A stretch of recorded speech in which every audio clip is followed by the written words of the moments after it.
staying and listening. I do have a shorter set. It's basically 2.5 pieces. So I'm going to continue with Guerrilla Happiness, which I meant to dedicate to my friend and mentor, Paul Chastain. So I was hoping he'd be able to make it tonight, but I didn't see him. Just want to let him know that this is for him. A fellow Art Love Magic artist said, "It is not that we are scared, it is just that it is delicate." Delicate is the perfect word for guerrilla happiness. It is essential for transformation, as you must start where you are, which is not always the best place. In creativity, we find the beginning of the healing process, being present for others, being of service, and choosing a community, even when it seems easier to be alone. In generosity, we find the foundation of awareness that connects us to others. Taking action on behalf of others is the best way to invite moments of guerrilla happiness. In gratitude, we find the best reminder of our collective purpose. Thank you.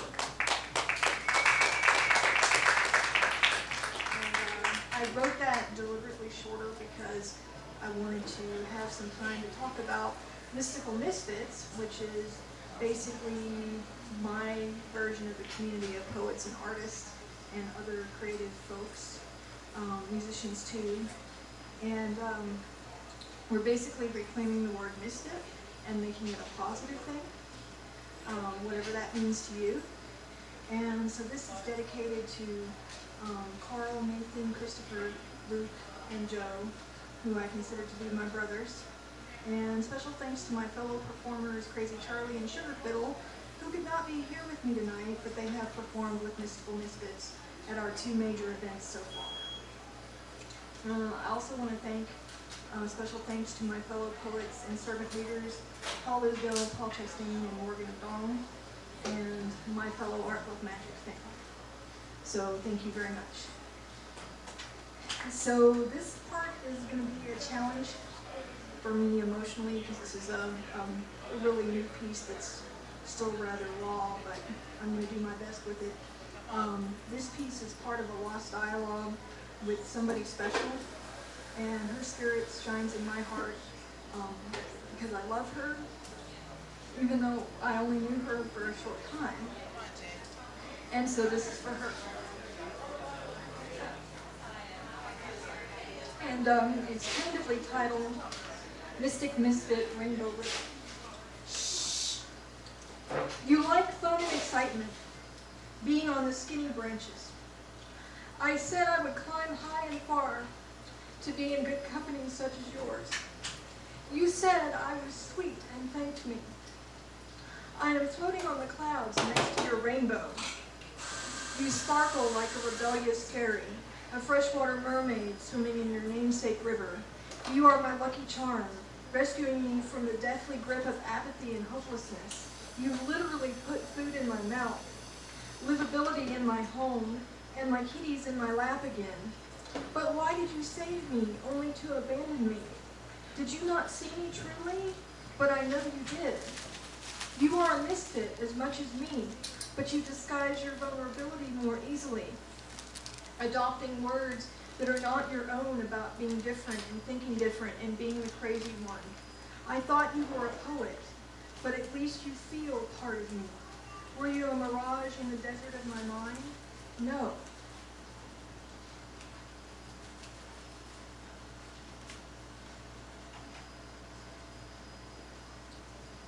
Your name invokes rivers of rebirth, newness meeting intensity of history.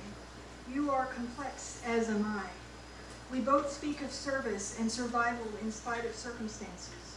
Your energy was like that of my soulmate, whom I lost.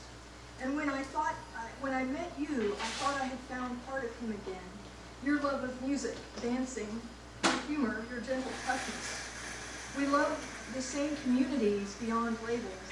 I wish our friendship had not been infected by ignorant fear virus, such a silent epidemic. Only creativity can salvage the decay. We must survive the suppression. I do respect your choices, but this is bigger than both of us. Please listen. Let some part of the universe help you hear me. We are both wounded healers and mystical mystics. You said you love the crazy ones, mystics, troublemakers, round pegs in square holes, the ones who see things differently, with no respect for the status quo or the rules. Yet I must have violated some rule because you decided to ignore me, even though you are one of us too. We invent, imagine, heal, create, and inspire, pushing humans forward. We are both crazy in our own unique ways. We see art, poetry, music, and inventions, just as so many in our communities do. At some point, this creativity can build a bridge of better communication to combat the fear and ignorance that have temporarily separated us. It is this hope that drives me to write these lines. I love you, and I am proud to say it. You are the Rainbow River Woman of my dreams. Blessed be.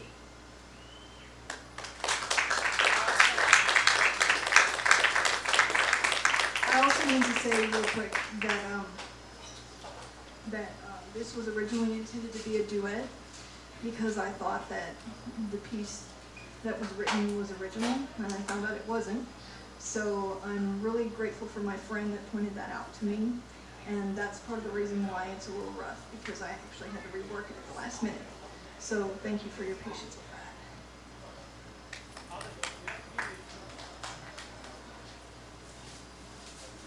And finally, just to tease you a little bit with plans for my next creative endeavor, which will hopefully be in spring 2012. It's about transformations. There is a little bit of a dinner party preview, which that's going to be the title of the piece. And if you recall my dedications from the first set, Spiritual Sage, Earthly Enigma, and Rainbow River Woman, they all come to dinner to discuss guerrilla happiness, among other enticing topics. So please come back to Art and Coffee each month, but especially in spring 2012. Don't want to miss that. Thank you.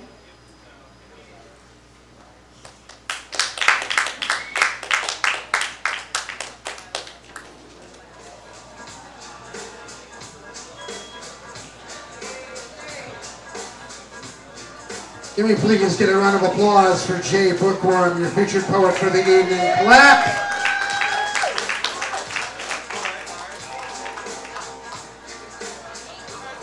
Jay works very hard for Art Love Magic. Here for a lot of events. We really appreciate having Jake here tonight. Thank you so much. All right, so we got a little more show for you before we got to go. So I've been trying to figure out whose shirt you're wearing. Okay. I've been trying to figure out if it was Cradle or if it was Morbid or if it was... You're back to okay. All right, cool. Anyway. Up next, our favorite barista. It's so beautiful and I love having her on mic every time. Please help me bring up Valencia. Clap for this girl. Clap, please.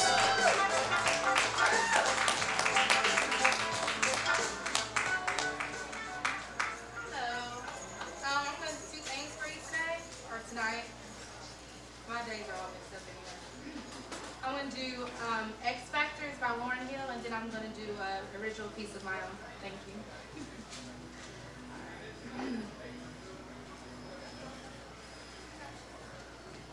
It could all be so simple, but you'd rather make it hard. And loving you is like a battle, and we both end up with scars. Tell me who I have to be to get some reciprocity. See, no one loves you more than me, and no one ever will. His is just a silly game that forces you to act this way, forces you to scream my name, and then pretend that you can't stay. Tell me who I have to be to get some reciprocity. See, no one loves you more than me, and no one ever will. No matter how I think we grow, you always seem to let me know it ain't working, it ain't working. And when I try to walk away, you hurt yourself to make me stay. This is crazy, this is crazy. I keep letting you back in. How do I explain myself? As painful as this thing has been, I just can't be with no one else. See, I know what we got to do. You let go, and I let go too.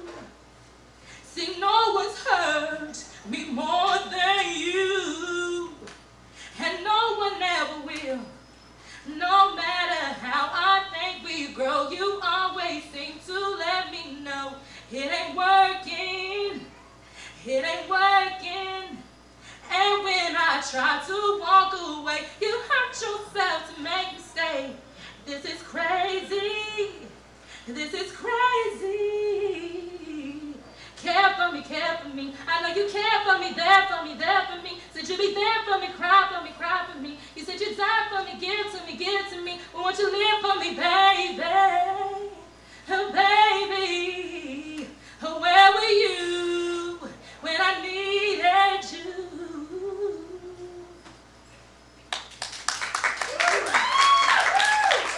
Thank you. All right, this poem is entitled Jilted Portrait. And it's about, like, when you picture a future with someone and then things don't turn out as planned, situations happen, things fall apart. Pretty picture, painted by the beautiful hands of a beautiful man with beautiful thoughts in mind. There was no room for disasters in our design, but a window was left unclosed, and the wind blew it away. So I offered to repaint this show of affection in my mind. But when it came to reality, my artistic energies were depleted by ominous figures of past indiscretion that turned out to be blessings in disguise. I believe blessings form the most tantalizing visualizations ever cited in history. They're so versatile that to confine them goes against their purpose, to bring true exquisiteness to an already tailored sketch touched by God. And I know that He took pride in the outline when He placed this picture in your mind. What He really wanted us to do was to take our time to master this craft, to take paintbrushes and use upward strokes to show the manifestation of our delicate situation, to brush downward strokes of green pastures that are treaded with patience, marked by footprints when He will need to carry them.